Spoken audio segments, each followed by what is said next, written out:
Welcome to The Conversation. I'm your host, Kwame Thomas. On today's episode, we're diving deep into Jamaica's political scene as we discuss the upcoming by-election in Northeast St. Ann and the long-standing vacancy in Trelawney Southern. We're joined by our expert guests, Dr. Nadine Spence and Kevin O'Brien Chang, and afterward we'll be joined by Mr. Jermaine Barrett later on. We'll explore the implications for our democratic representation and political integrity. Welcome to The Conversation. How are you? Good. Thanks for having us. Thanks for the invite. A lot has been happening on the political scene, well, especially for the last few days. We heard about the recent announcement of a by-election. So my question first, especially as it relates to Trelawney Southern, do you think that the delay in calling the by-election for that particular constituency is justified? I don't think it is. I don't think it is on the face of it. Mm-hmm. On the face of it, the things that you have to assess is, do the people in that constituency deserve representation in Parliament?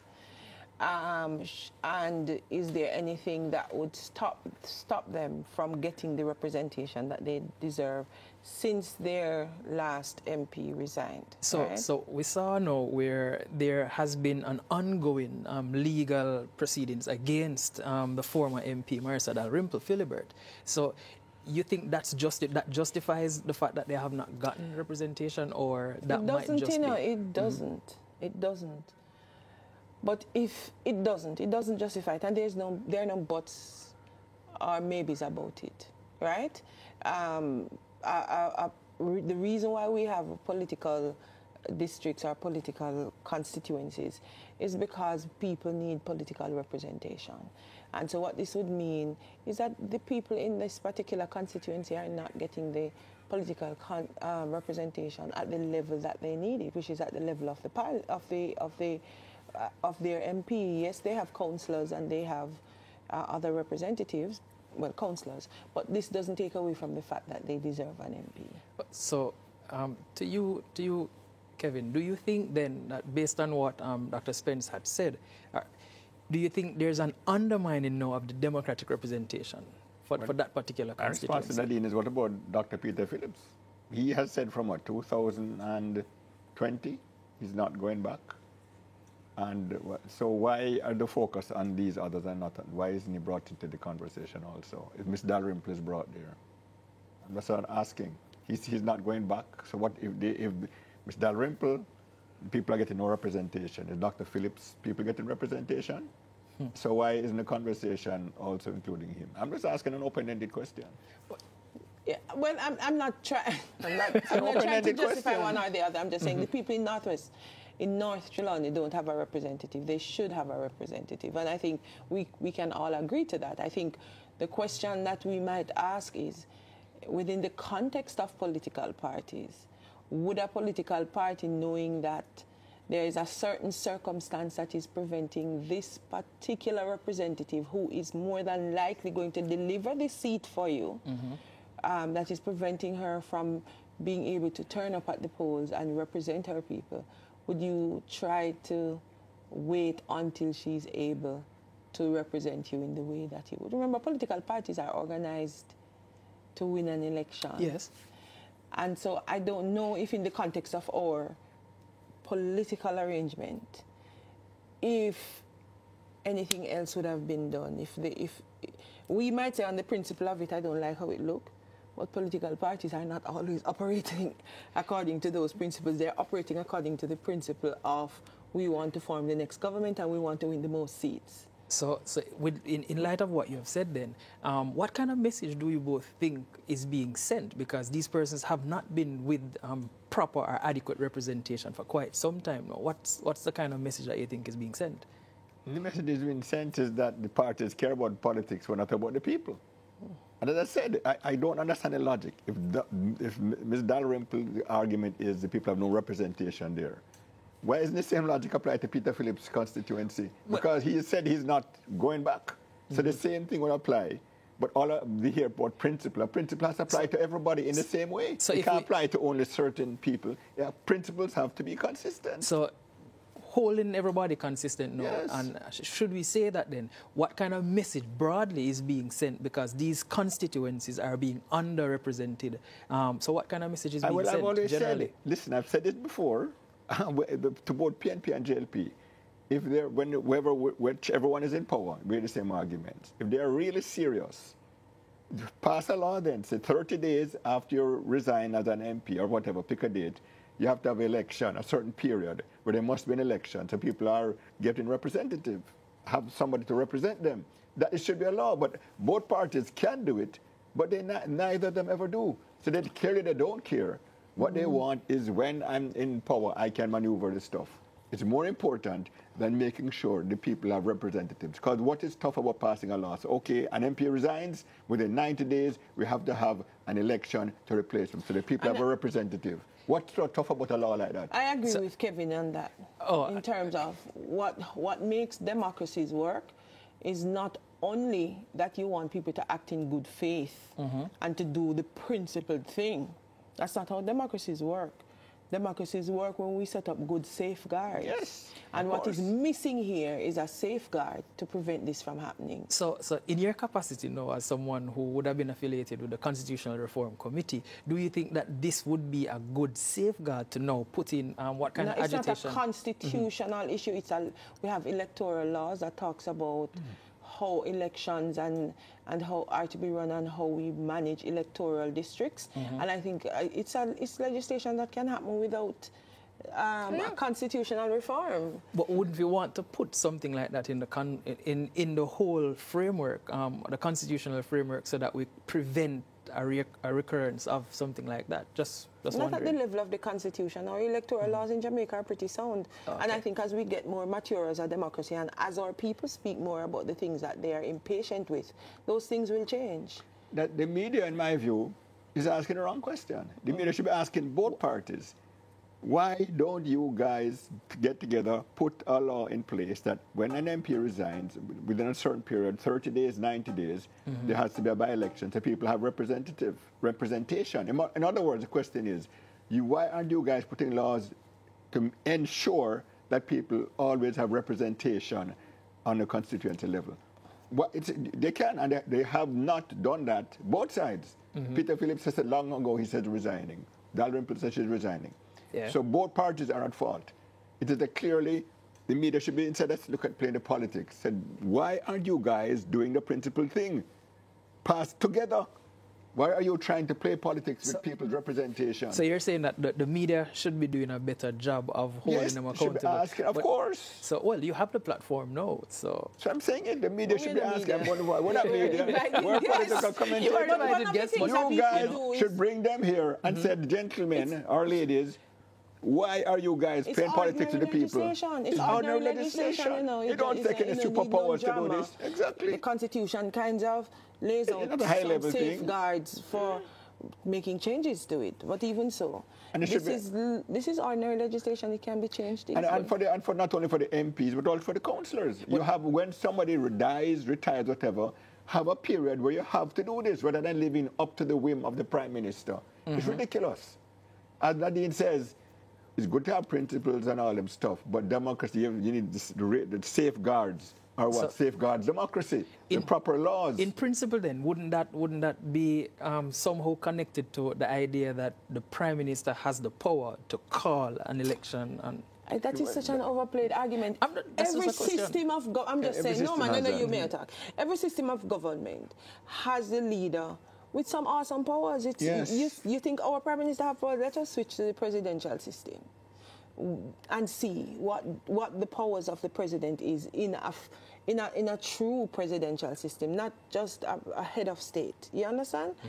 All the systems of government we know, the person who sits at the helm of government has an awesome amount of responsibility. That is one thing. Yes. There's another issue of fixed election dates.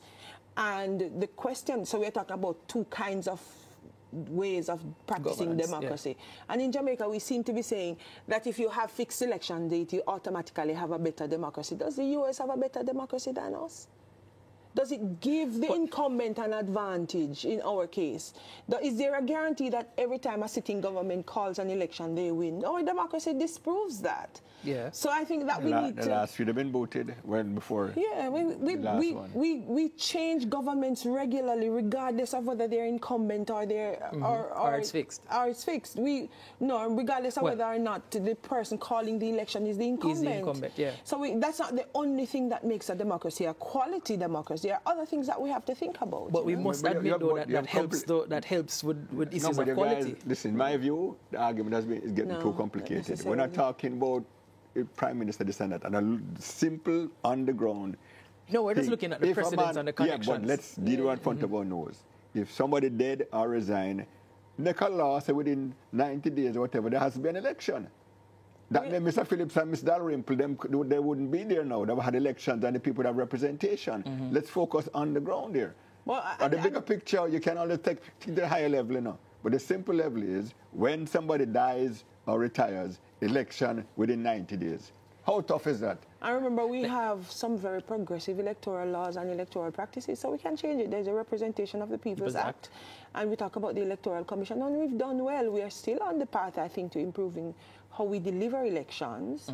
And so if we are at the point, this is the first time we are raising this matter in the way that we've raised it. No. I said every time we have a by-election, I said the same thing. I've said it about 3 or 4 times. I know how people going on about, we should have this. This shouldn't be. This but they go on every time. The parties the same. Every time you have a by-election, the parties have the same ridiculous, hypocritical arguments. It's hypocrisy. They can change the laws and they don't. No, the party has been going on with that. But in terms of, you must admit, based on what Dr. Spence is saying, is that the narrative is somehow sounding a little bit different. But we'll continue. No, it's not different. We'll continue with this as we go to. I have heard about 6 times. We're easing into a break. It's the same thing over and over. So let's go to a break. Remember, you're watching The Conversation, where we're looking at all things politics. Continue to stay with us after these messages.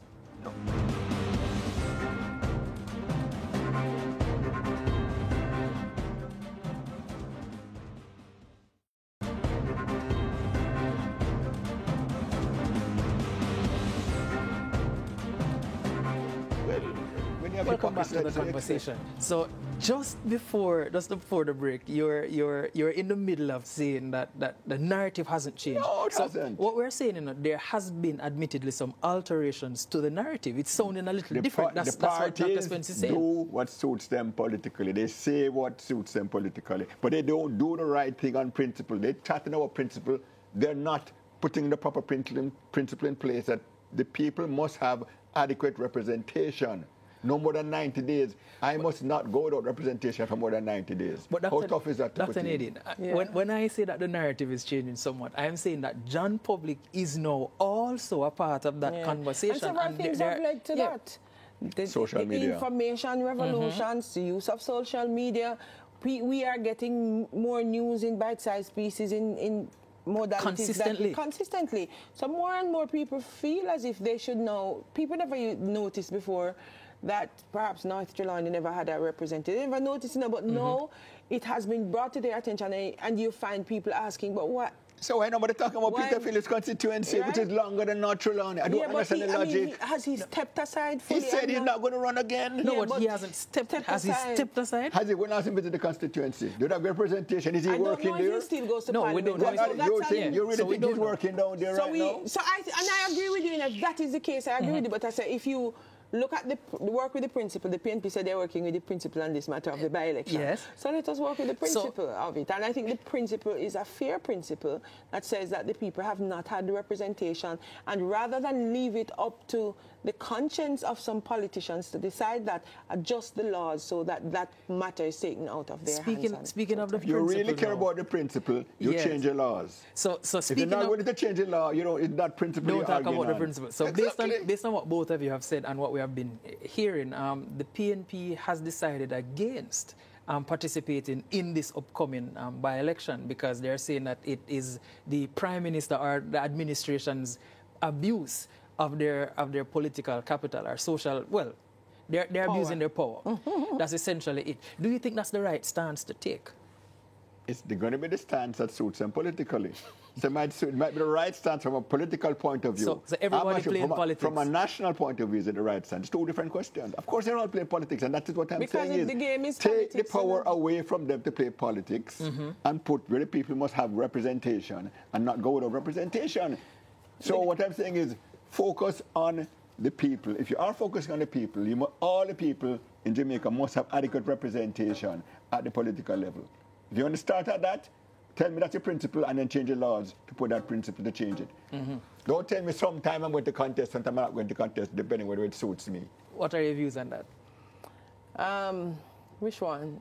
I several things. The principle that people must always have adequate representation. But let me erase another principle, and it is this. In Jamaica, we always think that people are always going to act in the best interest of the public. Yeah. But remember how political parties are organized. Like if I want to know your suit, you have on a tan suit, yes, right? If I bleach it, you're not going to be able to wear it again, right? So what I'm saying is political parties are organized to win power, and if they're out of power, they then begin to organize to win it back. And so they're going to examine strategies to do that.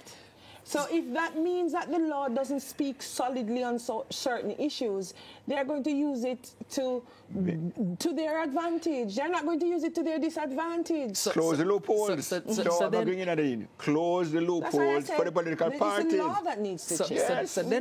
So this can be seen then as an opportunity or an abuse rather of their power, in that they're looking at the opportunity or the possibility of what you call it now, they're prioritizing other constituencies over that particular one. In other words, the parties, whatever they say, they are not looking about the welfare of the people. They're looking at what suits them as political animals, not the welfare of the people. And that's where the argument must shift. No, based on what both of you are saying, they're in it to win it, or if they can't win, they want to maintain power, to hold on to power, and that's the purpose of politics. That's but the people, the argument to win or to maintain. Yes, that is for the parties. But the principle of democracy is the people must have representation. And why is the media not making the point that the people must have representation, and the politicians must change the laws to ensure that? I think that is where the media should be going. That point is being made now. In that the constant or the consistent bits of information, because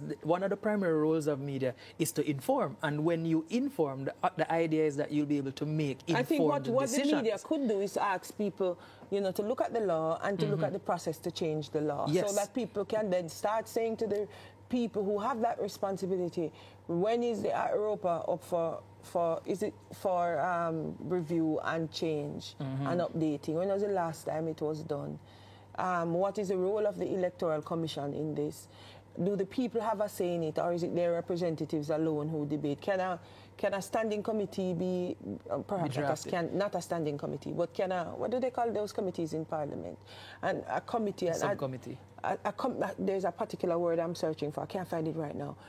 To really have the public submit their own ideas about what changes need to be made to the electoral law, because people have their own ideas, and there's a process that is laid down in our democratic arrangements that will allow for it. So shifting the gears a little bit, if Dalrymple Philibert is cleared of the charges, do you think that she should be allowed to contest in the by-elections, or you think her return would raise questions of integrity within the Jamaica Labour Party? What kind of questions of integrity? If she's cleared, where's the problems of integrity? If Integrity Commission does clear her, where's the integrity problem? The integrity problem is if she's not cleared. Sometimes perceptions.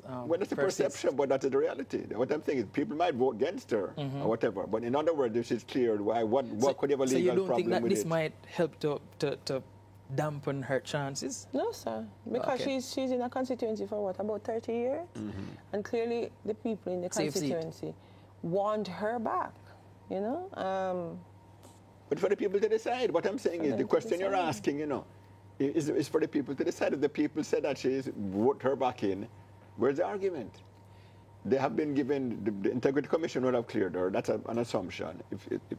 And the people vote for her. So where is the problem then? All right. So All right, let's move from that segment now, or that section. Let's look at the idea of this particular vacancy in Trelawney Southern. How does this compare to delays in holding municipal by-elections now in, say, Morant Bay and Ainantown? And what does this say about the government's commitment to local representation? It says laws need to be changed. If so many people are going to have here, this no representation here and that, and it's going on forever, right? You change the laws to make sure that the people always have representation. It's not rocket science. Governments and parties will always act in their, you give them the loophole, they will exploit the loophole. They will play politics with the people because they don't suit me now to have this election or that election. You take that power away from them. Simple. And there's no more abuse. Do you share that view? Of course, that's what I'm saying. I don't. Democracies work because we put in place the appropriate guardrails. So it's important for us to understand what that means. You know, we cannot allow our democracy to be overly dictated by the conscience of whoever takes power. Because it means that somebody going to come and decide no more elections tomorrow. That's why Americans are so afraid now, because you would have heard Donald Trump say the other day, just do it this one time and you won't have to do it again. And people are saying, what do you mean by that? What do you mean you don't have to?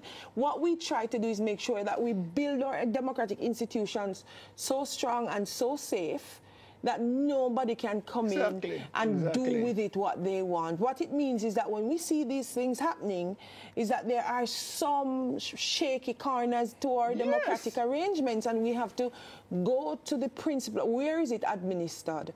Where are the rules set up? So let us tighten the rules, let us fill in the areas where we have systems breaking apart and breaking down, and let us make the adjustments here so that whoever comes after has no choice but to act according to the safeguards. Exactly. So based on what you're saying there, based on all that we have said, this is pretty much an opportunity now for us to strengthen the safeguards that help to protect our democracy. That is where the argument should be. This is not even reform, just pass a law. Yeah. Right? But that when somebody dead or sick, 90 days, 60 days, whatever. Whatever, decide on a period, 30 days, 90, whatever. Make that law. It's not that tough. But you guys don't hold the politicians accountable. They love the cast, but the maneuvering. Bring the two of them down. PNP and JLP say, gentlemen, why not pass this law? Tell me why. On a top principle, pass the law so this doesn't come up again. Why won't you do it? So once we get the information out so that more persons like you will be able to be a part of that debate, then chances are... But bring the two, ask them, bring them in and bring them, said, why won't you guys get together and pass this law? Ask them, is the media doing that? No. Let's go to our break. Continue to stay with us. You are watching The Conversation, where I'm speaking with currently Dr. Nadine Spence and Mr. Kevin O'Brien Chang. Continue to stay with us after these messages.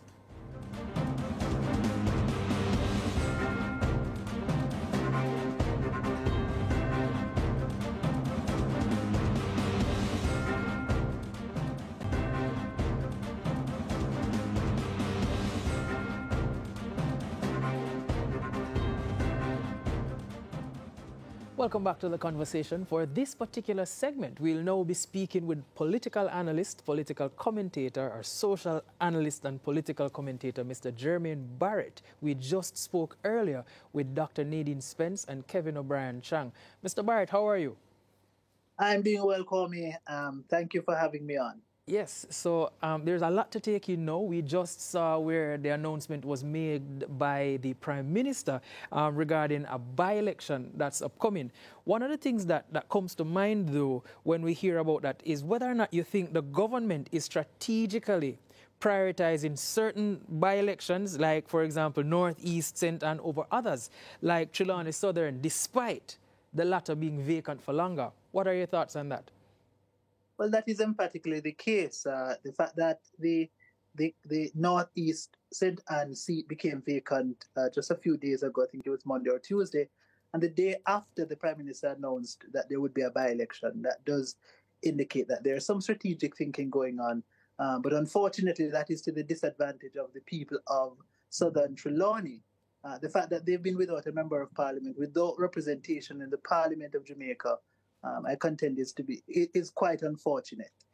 And so that is Yes. Yes. So the argument that was raised earlier was that politicians and political parties are engineered to either seize and to maintain power. So it is pretty much in the Prime Minister's best interest, politically speaking, to see how best he can strategize to maintain power. Are you of the same opinion for that?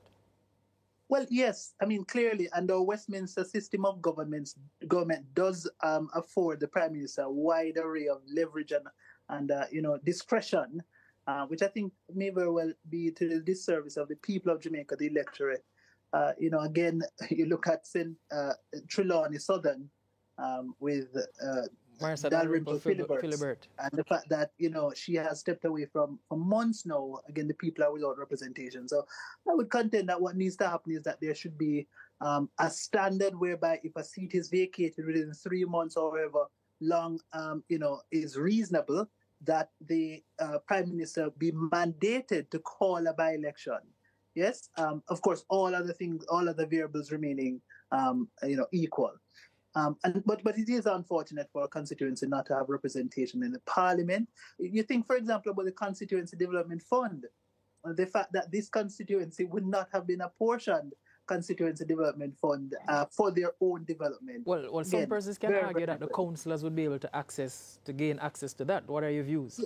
Yeah, but the councillors aren't the ones who manage the Constituency Development Fund. That is apportioned to the Member of Parliament, and so I don't know that there's an arrangement whereby a seat that is vacated by a Member of Parliament, that the Constituency Development Fund is therefore apportioned to the councillors. I'm not sure of that. Okay, so if I didn't know better, I would state that you somehow were eavesdropping on the conversation that was happening just now with the other two analysts. Not but at all. They said pretty much the same thing. They echoed pretty much the same sentiments that you have just echoed. Yes. But one of the things that I wanted to ask you, do you think that if Marsha Dalrymple Philibert, if she is cleared of all the charges that might be there in terms of the investigation that's going on now, and she returns to that particular seat, if that will not shed any form of negative light on the JLP in terms of integrity, from an integrity standpoint? It could, but truth be told, it exists on both sides. So the JLP would not have been the first party. Not to say that it is to be condoned. Okay. But clearly, the JLP would not be the first party to have had a Member of Parliament accused of inappropriate actions, let's call it that, and then they step out for a little while, clear their name, and then come back, right? So I think it's not something that would be fatal to the Jamaica Labour Party. So one of the reasons why I asked that question, is because, so on one hand, it might be seen as vindication because she has been cleared. Just say that if it goes that way, then she would have been cleared. But then wouldn't this also present an opportunity for the opposition to say that this speaks to the lack of accountability and transparency for those in public office, or a misuse of their power? It would. I mean, clearly the People's National Party would use that as a sort of a beating stick, beating the Jamaica Labour Party, the administration. But, I mean, they have their own skeletons. Think of Kern Spencer, for example, and several others who would have had, allegations of impropriety or corruption. They may have cleared their names. Many of them are still active in the party, if not in the party, in the Parliament. So, again, it's not something that would have been unique to the Jamaica Labour Party. Despite that, though, I'm calling for greater levels of commitment to a clean and a pure kind of politics, a politics that is free of corruption, and a politics where those holders of high office in the Parliament are, without blemish. Okay, so earlier, like I said, you echoed the same sentiments that Kevin and Nadine would have been stated. So we see an issue here where the seat has been left vacant for quite some time now, and this new seat, this new seat is they're planning on contesting that instantly. And so what both analysts were saying is that 90 days tops, or whatever it is, because these are safeguards to our democratic systems. Absolutely. And they are pretty much, so clearly it sounds like you share the same views. Absolutely, absolutely. And I do think I wasn't even eavesdropping on the conversation. So, yes, clearly those are views that I would share as well. But, I think as well that there's a conversation to be had as to why the Jamaica Labour Party has chosen to act so swiftly to replace the Member of Parliament, Marsha Smith. Mm-hmm. I think it may very well be an attempt by the administration to engender national conversation around why it is that they deserve to hold power. And let me tell you how I think it could work. Yeah, I'm curious. It could work in that when you have a by-election so close to a general election, there is going to be conversations. There's going to be conversations as we're having now on this platform. Media will be conversing. People will be talking at their dinner tables. And so the matters relating to the administration of the country, or the country is being administered in the eyes of the JLP in a proper way, will be front and center, right? So why not use the first? So we look at Trelawney Southern. Why not use that as the place to test voter sentiments and all of those things? So it might be a hypothesis where that particular fact that you just referenced may go against it. But the point I'm making larger is that I think the JLP, you remember when Obama was running for elections, I think it was 2008, 12, thereabout, and he ran on a platform called Hope and Change, yes? Mm-hmm. And it was because many Americans were disgruntled and dissatisfied with the political administration of their country and were choosing not to vote, choosing not to become politically engaged. Obama ran on that platform and was able to excite younger voters to come and to vote, and that effectively swept him into power and gave him 2 terms. You see that coming about right now with the Democrats, Kamala Harris, really propelling a message of hope and change and newness, and contrasting that against the legacy of the former President Trump, right? Okay. Now, what does this have to do with our situation here? Mm-hmm. I think the JLP, when you look at the polls, when you look at the data, the trends are really going against the Jamaica Labour Party. People are either choosing not to vote for the JLP, or the base of undecided voters is growing. It's growing. But isn't that a function of them being in office, though? The fact that they're government and they've served 2 terms, so naturally that's an uphill battle. There's a way in which an administration can refresh itself by bringing in new blood into its cadre of member of parliament to say to the public, listen, we have new, fresh ideas, new thinking that could very well secure the confidence of the Jamaica Labour Party people. And so I would contend that it might very well be worthwhile for the administration to clear house, not just the house that is being cleared in Northeast St. Anne, but several other houses, if you will, several other constituents where there are Jamaica Labour Member of Parliaments who have indicated that they are not going back for a 3rd term, or that they are wanting, no longer to. They're old. They are not the kinds of persons. So it might be an opportunity for them to rebrand. Precisely. Oh. If you can inject your slate of candidates with 5 or so new, candidates with new ideas, with new energy, that could very well tip the scale in your favor, given how close the votes are. So the last thing that I'm able to ask you now, the People's National Party has decided against contesting. Do you think that was a good idea? Because there is now Dr. Ryan Simpson who could also, and then they have seen this as well, they have gone as far as to make the statement that it's just a waste of resources, because the EJC, the Electoral Commission of Jamaica, has stated that it's roughly $30 million for this particular by-election. So they have said, just call the general election and done. What are your views on that? Well, I can understand them making that claim, but the truth be told, it makes sense for them not to have submitted their candidate to the votes, to the elector, to the process of an election right now. It's first of all a safe JLP seat. Yes, Shahini Robinson would have held that seat for a number of years. It's a JLP stronghold. The PNP is on a high right now. I think it would make sense for them to risk a sort of negative perception from them securing a loss heading into the general elections. I also think that the JLP may very well have been caught flat-footed because I think they may have anticipated a challenge put forward by the PNP against their candidate Matthew Samuda, and in return would have kind of galvanized not just the public, not just the people within the constituents, but the public at large to a national conversation. When the JLP get the win, then it could potentially be a fillip for them. That is not going to happen because the PNP knows that they would have lost and therefore doesn't think it wise to run the risk at this stage. Oh, I think it's a smart move on their part. Wow. All right. So a lot to consider right there. So, Mr. Barrett, thank you very much for taking the time out to have this conversation with us. We want to just remind you, our viewers, continue to stay with us. We'll be right back after these messages. You're watching The Conversation on Scene TV.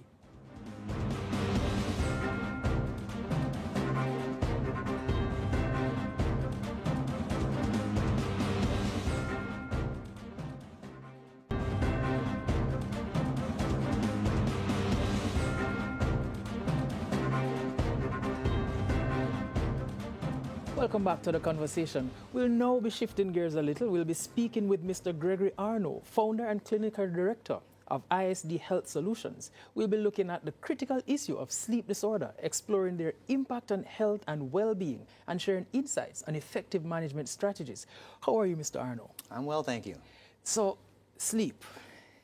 There are a lot of things to consider, but if we're being brutally honest, we just see sleep as a necessity. We don't pay much attention to it. We just know that it's best to get 8 hours. How much more do we need to know than that? A lot more to sleep than just 8 hours, I'll be honest with you. Sleep, as you can see, if you're not getting proper sleep, it affects your day, right? You'll feel tired, you don't have the energy that you need to get by sometimes. Most often might find yourself dozing off at some inappropriate times, like even while driving or at work. But the idea that sleep is more or less kind of like a tune-up that we need every night, kind of like taking your car. If you don't change your oil and you just keep driving it all the time and never do the maintenance that's required, it's going to break down. And that's what happens when you don't get proper sleep, meaning the quality of the sleep as well as the quantity of sleep is important. So how do we differentiate? How do we ensure that we get proper quality sleep vis-a-vis just the quantity of sleep? Good. So one thing you can measure is quantity, right? You know what time you may have fallen asleep and what time you wake up by your alarm. But what you can't determine is the quality of that sleep, which can only be found out by you doing a sleep study test. So having information about your heart rhythm, your oxygen level, understanding if you're getting through this natural architecture of light sleep, deep sleep, and REM sleep without having it fragmented will all determine what kind of quality of sleep you're having. So sleep studies are now what you'll have to do in any case to identify if you're getting good sleep quality.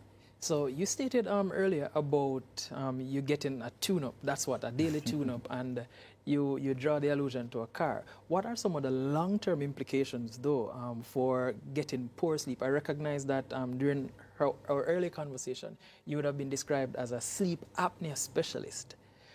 What does that mean, and how does that corroborate to the whole idea of quality and long-term effect? Well, I am a respiratory therapist for the last 25 plus years, and sleep apnea is a sleep breathing disorder. It's an issue when you're not properly... That's when we're snoring? That's when you're snoring. That's one of the symptoms, obviously, of sleep apnea is snoring, but not in all cases because there's two various types of sleep apnea. One is obstructive sleep apnea, which is an obstruction that takes place in the back of the throat area, typically collapsing that airway space and limiting airflow in, or completely cutting off all air supply. And if it exceeds more than 10 seconds or more without you having taken a breath, that's called apnea. The other side of that is it's called central sleep apnea, which is a little different from obstructive sleep apnea. Neurologically, the brain is not signaling to the diaphragm to engage the muscles in breathing. And that is a different type of situation because there's no obstruction involved and no rattling or having any snoring as an indication. So this is a more serious condition that requires a different type of technology and how you treat this. So based on your description just now, that central thing, it sounds like it is where you forgot to breathe. So your body technically it forgets to breathe. Exactly. Is that it? So we don't think about breathing, right? It just happens involuntarily. We don't have to think about it. We just breathe, right? But imagine if that mechanism, which is the brain signaling to the diaphragm, takes the night off like you are, right, trying to get some rest, Those pauses that you don't take that breath, that's called central apnea. What causes that, though? Neurological problems, most often in the brain. If you have neurological issues, it's a main concern. But if you're also obese, you have a lot of weight around your neck and the back and so forth, that signal obviously gets broken and it's not able to get to the diaphragmatic muscles based on positions that you're sleeping in as well that could affect that. Wow. So you also have a book out, The Wake Up Call. Yeah. You know, How You Sleep is How You Live. Tell us a little about that and what are some of the issues that it seeks to address? Wow, the book, was inspired by me realizing that there were so many people that were living with problems in sleep and had no idea that they could be solved. One, there were solutions to treating it, but more importantly, my family was affected by it because my grandmother snored like a bear, just like most families may have somebody in their family they joke about. But my grandmother, from what I remember, was the only person I first learned about snoring from, right? She would come and spend some weekends and holidays with us in Miami where I grew up. And my family's from Trinidad and Tobago. Yes. And she would snore the place down, Kwame. Like I'm telling you, you would hear it from rooms on end. But the idea was that I thought it was a joke. You know, my brothers and I would chuckle about it and make, all these things, humorous, jokes. But the thing was that later on, as I became an adult and became a respiratory therapist, I realized that that particular snoring was a sign of a more deadly situation called sleep apnea. Mm-hmm. As I watched her health deteriorate over time with her weight and her blood pressure, eventually getting dementia as well as glaucoma, I realized that so many people, especially in the Caribbean, don't even have an idea of how serious this is because snoring is part of the culture, would you think, Snoring is just part of life, we think, in most cases, but habitual snoring is something that definitely needs to be addressed. Well, I think the issue for many of us, though, is that when we're younger, we typically don't snore, but as we advance in age, then we begin to snore, and so it seems as though this is something that happens when you grow. As you grow older, you snore. Can I correct you for a moment? Definitely. You can snore as a child. You can have sleep apnea as an infant. Those persons would just let the sleep bad or something. Well, say children who have undeveloped airways and may have enlarged tonsils or adenoids, maybe crowding that airway space, not allowing the oxygen to get in, and also suffer from sleep apnea, which leads to memory learning difficulties, weight gain, all kinds of ADHD and problems. Now, if they have surgery, most often ENTs play a role in that particular area by removing the tonsils or adenoids to create that airway space necessary for them to breathe properly and allowing them to be able to get the proper rest. So we think that snoring is an adult problem. It's not. It's not a gender problem. It's not a height problem. It sometimes could be related to weight, but not in all cases. You could be skinny like you and I and snore like a pig. So it all depends on more or less who you are and what the structure of your airway looks like while you're sleeping that affects this. So I was skimming through little sections of your book, and something struck out, and I can appreciate. Well, as a man, you should be able to appreciate also that there's something that you spoke about, erectile dysfunctions being linked to poor sleep. Unpack that a little bit. Well, during this REM sleep stage, where our mind is very vivid and we have dreams, our body is temporarily paralyzed, and there's a number of things going on. First, our hormone regulation of our leptin and ghrelin that control our appetite to know when we're full, to know when it's time to eat, and our metabolism rate. So if you're putting on weight, most often it's because you're having poor REM sleep.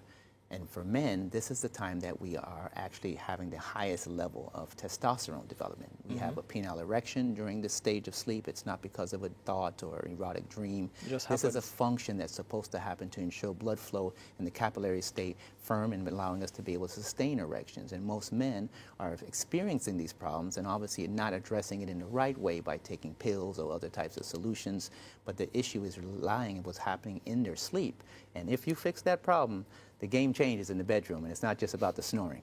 So gentlemen, we need to pay attention to the fact that it's a little bit more than snoring that might be causing poor bedroom management. Well, women are affected too now. How though?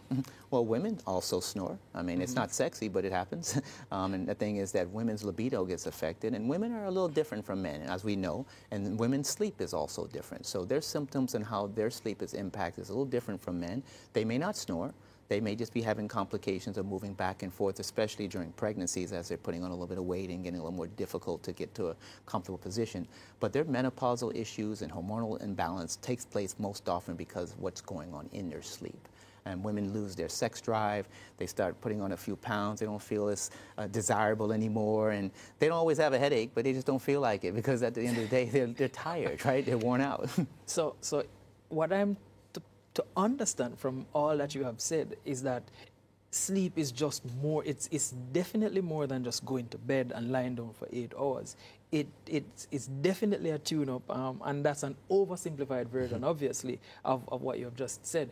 But what else can we expect? How can we fix some of these issues that we are having? Well, first of all, how do we even get to find out about some of these issues? And I'm sure that you're going to tell us that hopefully you would have had your practice here, or you're planning on having one here, or something to that effect. So I'm working with a few physicians here and also some pharmacy groups. Fontana is going to be able to now take the social responsibility and help the public understand that sleep apnea is real. Until you lose a loved one or someone that you care about, at the end of the day, you would probably not even consider why you'd be looking at your sleep, right? But if you are needing to get some evaluation in sleep, it starts with a sleep study test. So we have a device that we're going to allow persons to be able to access and take to their home in the convenience of their own beds and sleep and record their heart rhythms and oxygen levels and monitor how many times they maybe stop and start breathing throughout the night and how that fragments their sleep architecture. This determines the quality of your sleep and if the severity of sleep apnea is necessary to treat. Most persons would probably say that they have a new Fitbit watch or have a ring or something that's monitoring sleep or sleep tracking. Those are nice consumable devices, but not medical grade devices. At the same time, a good way for you to learn a little bit about your sleeping habits and be able to be informed that you may need to seek medical attention. But most often, if you just have your cell phone and just put it by your nightstand and turn on recording, you'd probably realize you're saying a lot, doing a lot, moving a lot, and maybe be more aware as you understand that, you know what, I may not recall what happens in my sleep. Bedside partners would probably tell you a lot more what's going on. But this technology allows us to get some insight, but it all starts with an actual test and under the medical supervision of the process of you understanding what sleep is and what to do. We can provide those solutions now here in Jamaica. So one, we know that you're going to be partnering with Fontana Pharmacies, all 7 locations to push the book and to talk about. Outside of that, how will we access information as it relates to you and your practice here? Well, that's easy. You go to our website, isdhealthsolutions.com/Fontana, and you'll get on the landing page there where you provide us a little bit of information about yourself, help us to understand what some of those symptoms and issues you may be dealing with. And then you schedule a free consultation virtually. So you don't have to leave your house, you don't have to go anywhere. Get on the phone on the time that you decide that you would like to be contacted, review the information that you've submitted, and then start the journey of understanding if a test would be the best option for you to start with. We'll give you the product, which you place on your finger and go to bed with it, sleep with it for a couple of nights, because you do sleep differently every day. There are no 2 days in our life that are the same, and no, there are 2 nights. And we review that information with you once a board-certified sleep physician accredited by the American Academy of Sleep Medicine has the ability to review it and provide some recommendations of treatment. Oh, so we'll keep that for a couple of nights, and when we're finished, we'll return it to you. No, or it's the information is. So it's a one-person use. How do you get the information, though? So the information works with an app. Okay. Come on, technology. Everything is working with an app today. You download the app, and then you can always access the information. That's correct. It gives you about 7 nights of information, so you can record your different patterns of sleep. Obviously, if you're drinking alcohol or taking medication, or obviously want to be able to see how it's impacting, this is a great time to see the differences of how it affects your sleep architecture. Okay. So lastly, though, as we wind down to the end of the conversation, you also stated, because there's a lot that we spoke about before even actually being here, you stated for the record there were over 80 different kinds of sleep disorders that affect our sleep architecture, as you call it. Again, we want to find out how far-reaching are those implications negatively on our health. Everything that we deal with in our life is predicated on how well we sleep. I mean, the book, The Wake-Up Call, was built around how you sleep is how you live. I mean, this is a wake-up call for a lot of people. We don't realize that sleep impacts our weight, our blood pressure, our sugar levels, our mental health, anxiety, depression, Alzheimer's disease, dementia, erectile dysfunctions we've talked about, the motor vehicle accidents. Our athletes need to sleep to be at their best to perform. Our students need to be well rested to be able to do well academically. We need, as adults, need to be well rested to be able to manage our responsibilities of our day and take care of our children. These are all things that are going to affect us. So 80 different types of sleeping disorders is a lot, but most common or the most known are insomnia and sleep apnea, right? Insomnia, when you have a difficulty to fall asleep or difficulty staying asleep, this is what insomnia is. And there's a combination of, most often patients who have sleep apnea also have insomnia. Yeah, I was about to ask that question too. But so you're also saying though that, so little Johnny comes to school, he has problems with ADD or ADHD. That might also be attributed to the fact that Johnny has a poor sleep architecture. He either has sleep apnea or insomnia or a combination of both. Correct. So as the 80 different types of sleeping disorders, from insomnia, sleep apnea, bruxism when you're grinding your teeth at night, periodic leg movement or restless legs, you're kicking your legs and you're moving around in your sleep, paralysis, sleep paralysis, where you're... Well, I guess we call that one, when you're moving suddenly, we just see that as a spasmodic jerk. So you just, something just happened. Those things are actually disrupting your sleep quality, once again. You can have shift work disorder. You can have sleep talking, sleepwalking. You can have issues with all types of sleeping problems, but the only way that you can get a grip of it is first having a sleep study to determine what's going on. So there's no way that you can figure it out if you're sleeping well or not. It's kind of like me trying to figure out what your blood type is by looking at you. I can tell that you got blood, but I can't tell what the type is. So the same with your sleep. You don't know what you may be dealing with and what possibly can be adjusted in your lifestyle to help improve your sleep. One of those things is putting that phone down at a good time so the light's not affecting us and our brain gets the blue light. The blue light. Our brain needs to rest, right? Our brain needs to kind of detach away from all the responsibilities of life and everything that we do every day to be able to get into this peaceful state of mind so that we can get a good night's rest.